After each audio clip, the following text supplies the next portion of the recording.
Allah yardımcıları olsun. Kocaman orman yanıyor. Akyazın stadyumunun tam üstü. Oo, alev ateş yanıyor.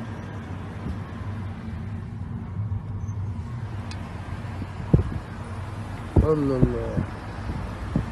Az buzda bir yangın yok orada. Evet, Akyazı'nın tam sırtı şu an komple yangının içinde. Bayağı bir yangın var burada. Allah Allah.